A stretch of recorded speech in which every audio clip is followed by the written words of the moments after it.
আমরা অলরেডি যে ইনভেস্টিগেশন প্রসেসের মধ্যে যারা যারা ওই পিওর কাছাকাছি ছিলেন, কোনো ধরনের কোনো কানেকশন আছে, ইনভলভমেন্ট আছে, প্রত্যেকটা লোককেই ডাকা হচ্ছে এবং ডাকা হবে যদি কারো না ডাকা হয়ে থাকে। এবং আমরা অলরেডি একটা হেল্পলাইন নাম্বার শুরু করেছি, ওর মধ্যে ডাক্তাররাও আমাদেরকে বলতে পারেন, অ্যানোনিমাসলি বলতে পারেন, ফিজিক্যালি এসে বলতে পারেন কি যদি কারো উপরে সন্দেহ থাকে, কি কারণে সন্দেহ আছে। ফ্যামিলি মেম্বার সঙ্গেও আমরা টাচে আছি। কালকে অ্যাডিশনাল CP1 পার্সোনালি এখানে এসেছিলেন, উনি ওনার ভিউটা জেনে গেছেন। আমিও আজকে এসেছি, ম্যাডাম এখানে এসেছেন, আমরা ওনার ভিউটা জেনে গেছি এবং ওদের সঙ্গে আমরা কন্টিনিউয়াসলি যোগাযোগে থাকবো এবং প্রোগ্রেস অফ ইনভেস্টিগেশন নিশ্চয়ই ওদের সঙ্গে শেয়ার করব। এবং আমরা নিশ্চিত কি আগামী 4-5 দিনের মধ্যে যদি আরও কেউ থাকে আমরা নিশ্চয়ই ওদের সবাইকে আমরা নিশ্চয়ই অ্যারেস্ট করতে পারবো। আর যদি তার সত্ত্বেও যদি ফ্যামিলির স্যাটিসফ্যাকশন না থাকে, ম্যাডাম যা বলেছেন সেটা হবে।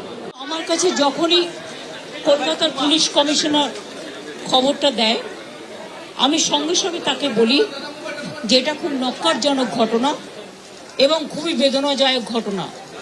যেই জড়িত থাক তাকে ইমিডিয়েট শাস্তি দিতে হবে এবং আমরা চাই এই কেসটা ফাস্ট ট্র্যাক কোর্টে হোক। ফাস্ট ট্র্যাক কোর্টে হলে জুডিশিয়াল প্রসেসটা তাড়াতাড়ি হবে এবং তাতে আমরা ফাঁসির দাবি জানাবো।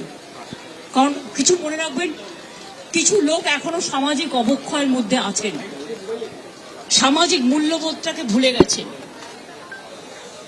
মেয়েদের গায়ে হাত দেওয়া যে কত বড় অপরাধ এবং তার সাথে যে অত্যাচার করেছে বা তাকে যেভাবে খুন করেছে, আমি আশ্চর্য হয়ে যাচ্ছি। ওখানে নার্সরা ছিলেন, ওখানে ওদের সিকিউরিটি ছিলেন, সবাই ছিল, কিন্তু কি করে ঘটনা ঘটলো এটা এখনো আমি ঠিক বুঝতে পারছি না। পুলিশকে আমি বলেছি, বাবা মাও যেটা আমাকে বলেছেন যে ওদের ভেতরেই কেউ আছে। যদি ভেতরে কেউ থাকে, কারো প্রতি সন্দেহ হয়, যারা ছিল, যারা ওর বন্ধু বান্ধব, তাদেরকে সবাইকে ডেকে কথা বলবে এবং যিনি ফোন করেছিলেন প্রথম বাড়িতে তাকেও ডেকে কথা বলবে। আজকে প্রিন্সিপাল নিজে রেজিগনেশন করে দিয়েছিলেন, বলছিলেন যে আমার বাড়িতেও তো বাচ্চারা আছে, যেভাবে আমাকে গালিগালাজ করা হচ্ছে। তা আমরা তাকে বুঝিয়ে বলেছি, ঠিক আছে আপনাকে ওখানে কাজ করতে হবে না, আমরা ওনাকে সরিয়েছি অন্য জায়গায়। আমরা ওখানে MSVP-কেও সরিয়ে দিয়েছি ডিউ টু নেগলিজেন্স।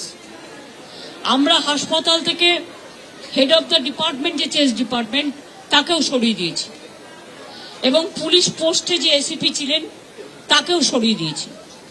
সবাইকেই সরানো হয়েছে এবং ডগ স্কোয়াড থেকে শুরু করে, ভিডিও থেকে শুরু করে, ফরেন্সিক ডিপার্টমেন্ট থেকে শুরু করে সবাইকেই ইনভলভ করা হয়েছে যাতে খুনি গ্রেপ্তার হয় এবং দোষীরা শাস্তি পায়।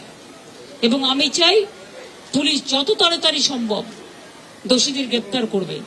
আর রবিবার পর্যন্ত যদি তারা কুল কিনারা করতে না পারেন, কারণ ভেতরেও তো অনেকে আছে, তাহলে এই কেসটা আমরা আমাদের হাতে রাখবো না, আমরা CBI-কে দিয়ে দেবো। তার কারণ হচ্ছে আমার এতে কোনো পাওয়ার লেনা দেনা কিছু নেই, আমি প্রথম দিন থেকেই বলছি। কিন্তু ওদের সাকসেস রেট খুব কম। তাপসী মালিককে যখন খুন করে হত্যা করা হয়, ধর্ষণ করে, আজ পর্যন্ত বিচার হয়নি। সিঙ্গুরে এটা হয়েছিল, নন্দীগ্রামে যখন 14 জন গুলিতে মারা যায় বা 10 জন হারিয়ে যায়, আজও তারা ফিরে আসেনি। এই কেসগুলো সব CBI-এর হাতে ছিল, রিজার্ভের কেসও ছিল, একটা কেসেরও বিচার হয়নি। এমনকি রবীন্দ্রনাথ ঠাকুরের নোবেল প্রাইজ চুরি হয়েছিল, সেই কেসটাও ছিল, মানুষ কোনো বিচার পায়নি। কিন্তু তবু মানুষের স্যাটিসফ্যাকশনের জন্য যদি কেউ ভাবতে পারে যে পুলিশ ঠিক মতো করতে পারছে না, যদিও Calcutta police is the best police in the world, তাদের তদন্তের যে সিস্টেমটা এবং সবচেয়ে ভালো অফিসারকে লাগানো হয়েছে সমস্ত কিছু দিয়ে। আমরা রোববার পর্যন্ত সবাইকে ডাকবো, আমাদের পুলিশ ডাকবে।